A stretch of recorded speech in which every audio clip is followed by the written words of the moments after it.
I will take us away with the topic of the week. Indeed, I'd like to talk about the writing process, since we have a panel of authors. I believe we have all authored one masterpiece or another. So, and everybody jump in whenever you have something great to say, but let's ask our guest. So you have a lot of different methods now that you've got 2 books under your belt. Is there one thing that you think has been the magic formula for you in terms of breaking through those writer's block moments? Is it the big whiteboard? Is it getting away from the computer? Is there any one thing that you can point to looking back on your recent experiences with writing? One thing, it did help to get people involved, and to pay people out of my own pocket even, because I've got an idea, right? I've a bunch of ideas, and then they start showing up in the book, and then I need help structuring this stuff, because things start to overlap. But then these things that are overlapping don't need to be next to each other in the book. How can I structure this stuff? And recognizing the different roles in the process. Right. I'm the expert with the content. I know the stuff. I'm not an editor. So one thing I had to let go of was spending a whole lot of time making diagrams. Spending a lot of time on how my text box should look. No, that's the layout person. And sometimes I just had to let go and write and realize that there's an editor down the line. But yeah, early on, I was trying to do all of that stuff, and it was just slow and painful and frustrating.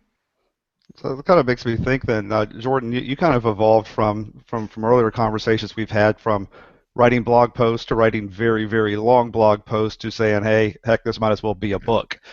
And now going on to your second book and bringing in Chandu as part of that. What have you learned throughout that process from beginning to end, to where, if you were to have tackled another book, how is it kind of different for you now, and how has your thinking kind of evolved and changed?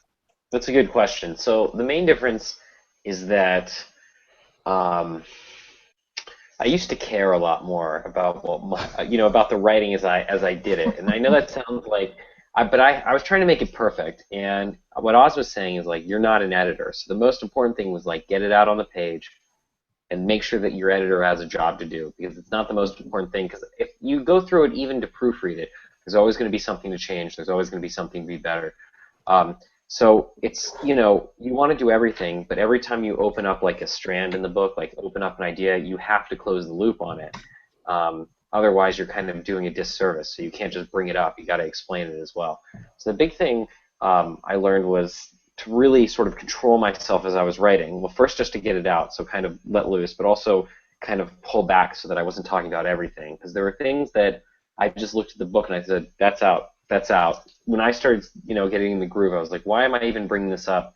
And I don't know if Oz found this, but I found this. Things just started like magically appearing in the right spots.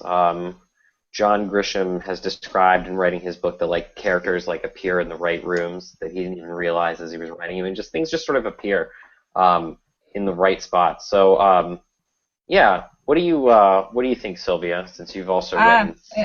I'm just trying to untangle my headphones with my cat. I think what really resonated with me with what you just said is about not caring so much and remembering, what is important. I probably obsessed over the first couple of tips in that book. That was like 80% of my obsessing, and then it just sort of like tapered off. So it was an exercise in learning to trust that that you have something to say that is going to be in a different voice and all of that kind of stuff that we've talked about before. I think that was probably the greatest breakthrough for me, is that not every single one had to be a masterpiece, and then some of them turned out to be a masterpiece anyway, you know. So, and yeah, so not caring. I mean, obviously, a lot of people, they hear Excel cocktails, and it's like, well, you know, and so you don't care, and then it's all fine. So that was the biggest one for me. I think is that some people just aren't gonna get it, and it's all good. So that's Now, Jordan, I saw was shaking his head when I was talking about the piece of paying somebody out of my own pocket. Oh yeah, sorry. It's not. I don't know. I don't want to pay anyone. That's my view. I view like I don't want to pay anyone for their opinion of it. No, I don't know. I mean, look, I was thinking. I shook my head and then I thought, you know, I don't know if he is having someone keep him on track, then I probably would pay for that too. I was lucky, you know. I don't know through Bill's Press. So first off, you took 2.5 years to write your book, right? Let's go ahead I and mean, get that out there. real, like, no, that's a good point. Just say That's it. an absolutely good point. No, one could it's argue true. you took it. You know, one could I argue don't think- you took 15 years to write it because that's how long you've been, or however long you've been using Excel. So That's really, true. we've all taken it's taken our entire lives to write Right. whatever books But- we've written. You know. But Rick, it wasn't just a point of correction. It wasn't 2.5 years. I think it was 3. Fair enough. And it's from the moment you sign a contract. But Yeah. but you know, one Sure. thing that really got agonizing for me was after a while I just couldn't see the whole book anymore. You know, I'm Right. sitting here with 100, 120, 140, 155 pages, and I just can't see anymore. And then when I go and look at page 19, I find a missing apostrophe, or I feel like there's something that needs to be developed. Now I'm fiddling around with page 19 when maybe there is some chapter that needs to be finished. So Right. that's where I really had to, you know, say this needs to go on to the next step for editing, because the content is in me. So I don't doubt that. It's more, let the editor say this needs to be developed, or you don't need to say this. You say something you say on page 49, you also say on 103. Pick one, or it's better on 103 and not the other page. But, you know, letting other people be the experts. Right. No, I mean, it's not even just letting them. You know, you're writing it for other people. So if you keep trying to fix things, you start like making your own book for yourself, right? So even though it is your content and sitting in your head, you're really doing it for everyone else. So it's important to remember that. So just because you found something, you may write a chapter and be like, that's not my best chapter. Someone somewhere might read that and say, whoa, that was exactly what I needed in this moment right now. And knowing that it'll go through an editor who will help make that decision. Yeah. So Jordan and Oz, you two have now just finished your second books and have those out. How was the writing process different for you in the second book versus the first book? Man, I cared so much less getting it. I mean, that's the funniest way to put it. But I just was like, I could book it. So like when I first started writing, it took me a day to get a paragraph. And now I mean, like I was shocked when they said I had to do 20. The average chapter was 20 pages each. I was shocked. And now I can book out this writing so quickly that I have to start like, basically I just sit down. I have a rough outline that I blow out of the water. It doesn't really matter what the outline says. I'm going to change it. And then I just like dump it all on the page, and then I go through and start packing what I think is extraneous. And hopefully I don't find like a loose end that I'm like, oh, I need to write all this stuff to fix, because then I'll get aggravated and it'll be like a week till I fix it. But that's the main thing is that I can get it faster and quicker, without the stress that I had when I first started writing. What do you think about that, Oz? The books I've written now are very different, because guerrilla data analysis is more like chapters and sections stand on their own. So I can say, I'm going to tackle some ifs today, or I'm going to keep working on the pivot table section today.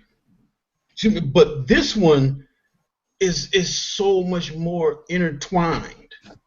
where I'm full contact data management focuses on the data cleansing part. It's not the pretty, predictive analytics stuff. It's not dashboard making. No, this is about somebody hands you some shitty data and you like. So that's another thing that is unique about the book that I just wrote. And so because things are so intertwined to where I'm talking about first, maybe you want to graph the data, see if there's any kind of trend in there, put it in a pivot table to see how big your job is ahead of you. Use conditional formatting to see if there are any outliers or weird things. So weaving all of that stuff together, that was tough. So quick question then, and Sylvia, I'd like to start off with you on this one if I could. And I think it's probably goes to all three of you, maybe less you, Oz, but there's been a combination here of having a co-writer. Actually, this is for you as well, Oz, because Data Gorilla Analysis with you and Bill. There are times when you're writing on your own, and I think of Jordan, your first book, and probably Oz, your second book now. And other times where there's like a co-author, and you're maybe you're writing a good portion of it, but you're writing it with someone else. How's that process different between having a co-author and writing it on your own? Sylvia, would you mind at least talking about your experience? Is Bill watching right now? Likely. Kidding, Bill. It's different. At times it felt like just two independent authors writing, and gosh, we hope that it makes sense to put these things in a book together. Love Bill, of course. There are things that like I would obsess over that he could care less about, and vice versa. But I think I think there's definitely compromises and listening and negotiating that you make, and so that's why you kind of want to. I think it's nice if you get along with your co-author. And fortunately, in my case, I was already friends with Bill before we wrote the book together, so that worked out very well. But there's definitely it's a negotiation. What can I tell you? That's what I know about having a co-author. On the other hand, a great thing about having a co-author is it helps to keep you on your toes. It's like anything. It's like having a trainer at the gym or a coach of some kind that kind of checks in on you. Unless you are an exceptionally disciplined person who needs no outside help in that department, it's a great reason to have a co-author. Not to mention, obviously, Bill's a good choice if you're going to write an Excel book. I mean, let's call a spade a spade. Wasn't going to write one with just anybody, but so that was kind of nice. I feel very fortunate and blessed to have worked with Bill. So what do you think about that, Oz? What was your experience between the one that you wrote yourself, the one that you're working on now, which I believe you're authoring yourself, and kind of the co-author? How was that? How were those two experiences different for you? Well, mine was still different because I really revised a book that Bill Jelen wrote in 2002. So I think I wrote maybe 98% of the second edition. Bill handled one piece that I have never ever used in Excel, and it was a smaller piece. One thing about revising a book was that there was kind of a format laid out for me. Okay, so this is a bunch of bite-sized pieces. Okay, great. So then I had to look at what kind of examples, and some of the examples weren't relevant in 2002, so I had to update those. And then I had my own spin on wanting to bring in more examples than business and finance. So I did one about competitive fencers and their records and breaking ties. So purposefully brought in more people. So I can't speak to actively having a co-author. Gotcha. How about you, Jordan? Um, it was actually a very easy process. So we brought Chandu in. I basically had the chapters I wanted him to write. I mean, I didn't have the names or anything, but I said, "Here's the content I want you to write on Power Pivot and Power Pro," and he said, "Okay." I think that there was some moments where the idiomatic English didn't necessarily translate over, but then he worked with an editor, and his chapters were like amazing. So it was very easy. It was very easy. Chandu was a very fast learner. His stuff was somewhat independent, not independent, but it made up the fourth piece. So for me, it was very, it was actually very easy, and it was very relieving because I didn't want to have to write. I really, after 3 years of working on it, I wanted to have some relief and someone who that's very good on the subject to add his input and his unique viewpoints. So you want to be able to say, okay, everything that I've written for the last 3 years, that's my part. I've done that. Right, basically. It's just real quick, like 20 seconds answer on this. But is that how the process works, though? So you kind of separate it out by chapters, and you say, okay, well, you're going to grab the VBA stuff, and you grab, I'll grab this part. Is that how it kind of works? You figure out, okay, segments of the book that each of you are going to write, and then kind of the editor brings it together? That's how. I mean, I had a table of contents, and I said, this is your section. These are how many chapters you have allowed. Please make them go in this order. Have at it. Gotcha. That's how I did it. Okay, gotcha. We had a lot of input from the community, as you guys know. So because Bill's thing, it was a crowdsourced thing. So a lot of those tips were based on suggestions that people submitted because they bid, or they contributed to the Indiegogo campaign, and then they got to suggest tips for the book. So many of those were reader suggestions, which, on the one hand you think, oh wow, that makes it easy, but then sometimes when you get into it, you're like, but this isn't my favorite. So it was a mixed bag, but it's it's great. Gotcha.